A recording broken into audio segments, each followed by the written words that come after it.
Est-ce que vous avez déjà eu envie de moins stresser pendant un match? Est-ce que tu t'es déjà demandé comment font les meilleurs joueurs au monde, et je pense notamment à Rafael Nadal, pour gérer mieux que nous son stress pendant un match? Pour rappel, j'ai déjà fait une vidéo sur le mental et la gestion du stress avant un match. Cette vidéo sera sur la gestion du stress pendant un match. Je sais que le stress n'est pas évident à gérer. Et moi-même, quand j'étais petit, dès qu'il y avait un gros tournoi, un championnat de France par exemple à Roland-Garros, j'y arrivais pas, je stressais, je tremblais et j'arrivais pas à sortir mon niveau de jeu, le niveau de jeu que je sortais à l'entraînement. J'arrivais pas à le sortir et souvent, je prenais une tôle 6-0, 6-1 au premier tour ou au deuxième tour. Et puis au fur et à mesure des tournois joués, des gros tournois joués à Roland-Garros ou à l'Open de Caen par exemple ou à la Kind Arena à Rouen ou des futurs des Challengers, etc. J'ai acquis de l'expérience et j'ai réussi à mieux gérer ce stress. C'est marrant parce que ce stress, je l'ai retrouvé à l'Open de Caen 2019. Il y avait 5000 spectateurs pour me voir jouer. Je jouais très bien au tennis, j'étais très confiant dans mon jeu et pourtant j'avais quand même la petite tremblote au niveau des jambes pendant le match à l'échauffement. J'ai réussi à le gérer puisque j'ai gagné 3 top 100 ATP et je perds contre Tsonga en finale en 3-7. Je suis Jules Marie, j'ai été 228e joueur mondial en 2015 et 29e joueur français. J'ai participé 2 fois aux qualifications de Roland-Garros. Je fais maintenant le circuit national des grands tournois, le CNGT, que j'ai gagné 4 fois de suite. Je suis aussi sparring partner des meilleurs joueurs du monde, notamment Roger Federer, Rafa Nadal, Djokovic et Andy Murray durant le tournoi de Roland-Garros. Et je donne aussi des cours avec Montrouge et avec The Court.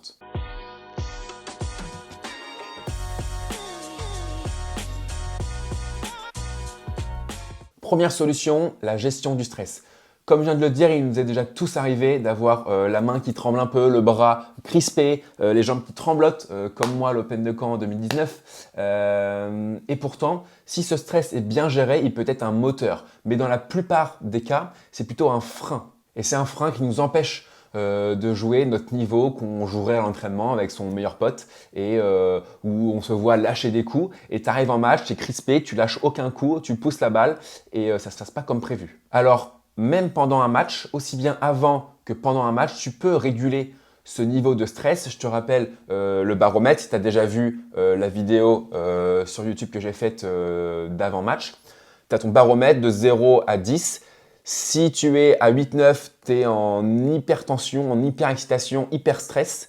Si tu es à 2-3, tu es trop relâché. Il faut avoir un stress au milieu, entre 4 et 6. Et pour garder ce baromètre à 4, 5 ou 6, tu as plusieurs techniques pour gérer le stress en match. Tu as la PNL, donc c'est le programme neuro-linguistique. Comme par exemple l'ancrage. Tu peux voir chez les femmes surtout, les femmes se retournent, elles se mettent dos au cours, elles respirent, elles pensent alors sûrement leur tactique qu'elles vont produire le point suivant. Et une fois que c'est OK, alors sûrement elles visualisent, elles se laissent écouter un peu de musique qui les apaise sûrement. Tout ça, ce sont des techniques. Et dès que c'est OK, elles se mettent une petite claque sur la cuisse. Et ça, c'est un ancrage. Ça veut dire, OK, maintenant c'est bon, je fais la transition entre l'apaisement et le retour à la réalité. Ça veut dire, OK, c'est parti. Donc ça, c'est un point d'ancrage qu'on utilise avec la PNL. Donc ça, c'était la première technique, la PNL. Ensuite, tu as bien sûr la respiration. Alors, dans notre formation avec Arthur qu'on propose sur le mental pendant un match, tu as la respiration. Donc, Arthur t'avait montré dans la vidéo le box breathing et la cohérence cardiaque. Donc, box breathing, tu peux très bien te retourner, faire comme font les femmes souvent, se retourner, se mettre dos au cours et faire la box breathing. Ça veut dire que tu inspires une seconde là, tu expires une seconde là.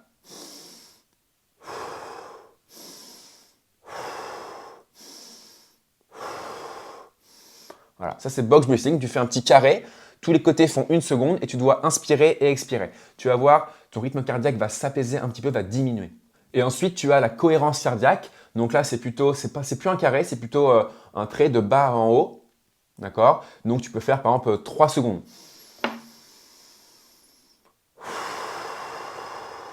Et répéter le schéma. Donc tu vois, tu gonfles tes poumons d'air et tu expires avec la bouche. Donc ça, c'était la deuxième technique. La troisième technique, c'est simplement de la sophrologie. Donc visualiser une image qui t'apaise. Donc par exemple, je sais que moi, mon coach, il m'avait dit que lui, son image, c'était de voir de la montagne, de la neige, du beau temps. Et ça l'apaisait. Il se sentait là-bas, sur des skis certainement, et ça l'apaise. Il y a aussi d'autres personnes qui visualisent, alors pas cette fois-ci, pas une image, mais de la musique.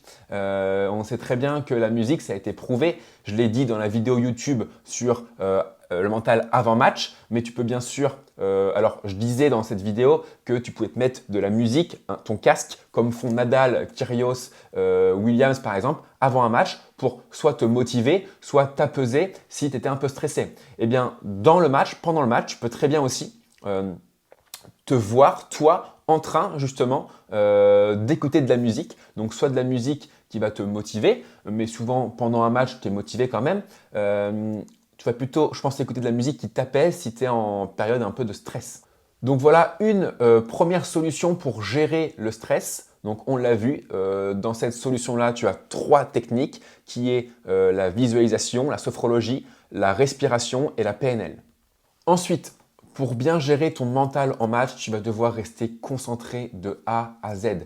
Et ça, c'est un peu le défaut qu'on trouve chez les débutants, chez les amateurs, et qu'on ne trouve pas chez, par exemple, Rafael Nadal ou Federer, ou Djokovic, bien sûr, qui, eux, peuvent jouer pendant 5 heures en étant concentrés de A à Z sur tous les jeux, sur tous les points et sur tous les coups qu'ils font.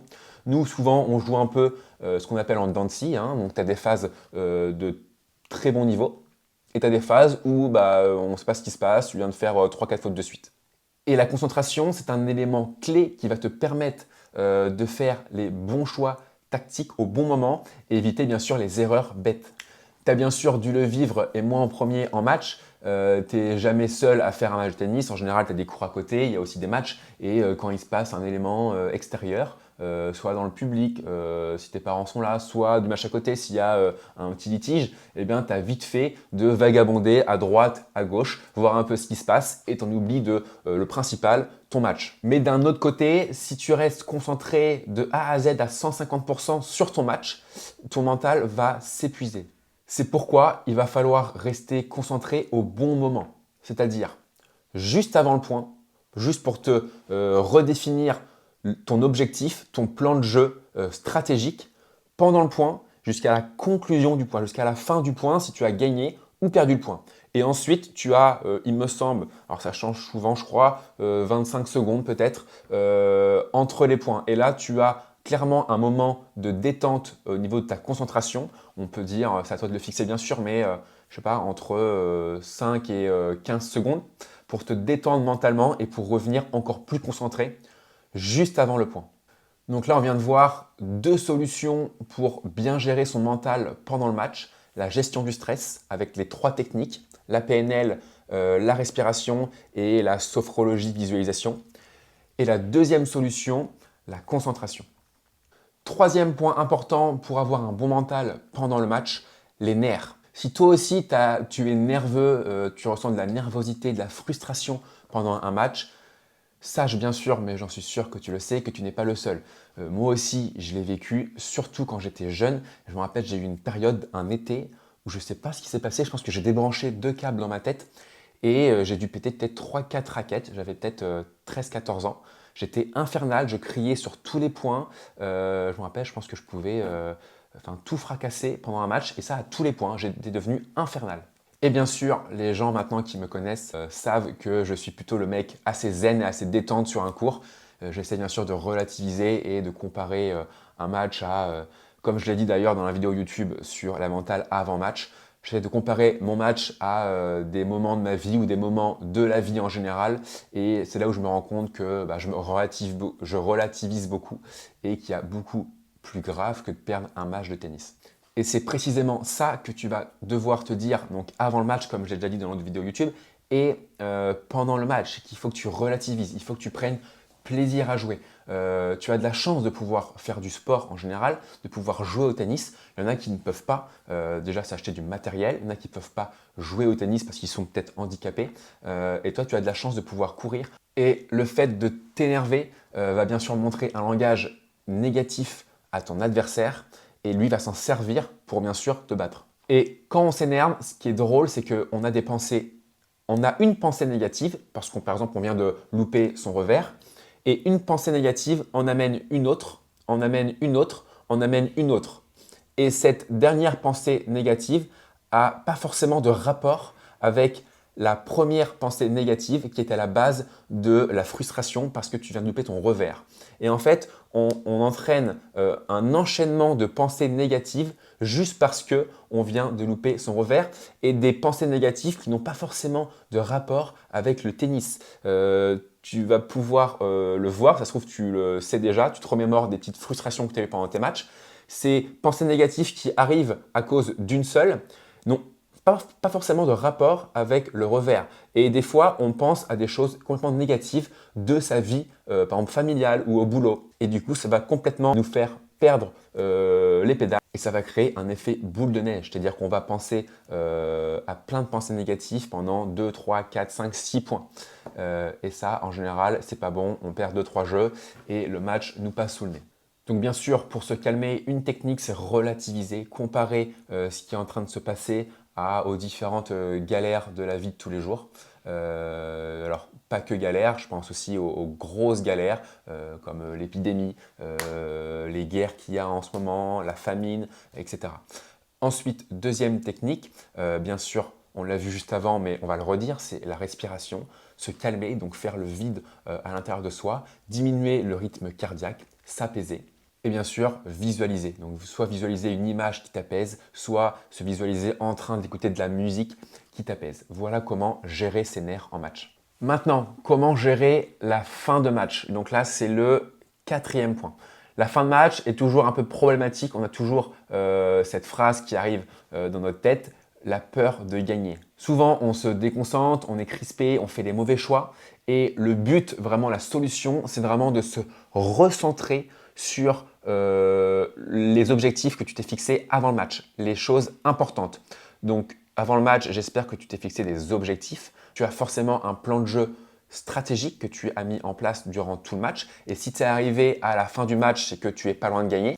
Et donc, il va falloir que tu te ressentes sur ce plan de jeu tactique. Donc, jouer point par point, faire ce que tu as à faire, jouer les bonnes zones, les bonnes hauteurs, jouer le point faible de ton adversaire, etc. Et bien sûr, pour ça, il va falloir qu'entre les points, tu refasses un peu de respiration, que tu ailles chercher ta serviette, que tu te détendes juste avant un point, que tu te reconcentres, que tu repenses à ton plan de jeu tactique juste avant le match. Si tu arrives à appliquer ces 4 points que je viens d'aborder avec toi, donc la gestion du stress avec les 3 techniques que je t'ai dit, la concentration, les nerfs, comment gérer ses nerfs et la fin de match, tu as pas toutes les clés, je te rassure, il y a encore plein d'autres clés très importantes pour gérer son mental pendant le match, mais tu as quand même quelques outils qui vont t'aider à gérer ton mental pendant le match. Quels vont être les résultats de la gestion de ces 4 points pendant un match? Tu vas être concentré, tu vas être relâché, tu vas être calme, tu vas être confiant et encore quelques autres points propres à chacun. Sache qu'avec Arthur, on a créé une formation qui est payante juste pour toi. Ça s'appelle Tennis Zen, les 10 étapes à suivre pour enfin jouer point par point, rester maître de tes émotions et penser comme un champion sur un court. Donc là, aujourd'hui, tu as vu 4 points avec moi. Nous, on en a fait encore 6 qui sont bien sûr ultra importants. Si vous voulez encore plus progresser au tennis, sache qu'avec Arthur, on t'envoie un email quotidien, un email tous les matins pour devenir encore meilleur au tennis. Tu as juste à cliquer sur le lien ci-dessous. À plus dans une prochaine vidéo.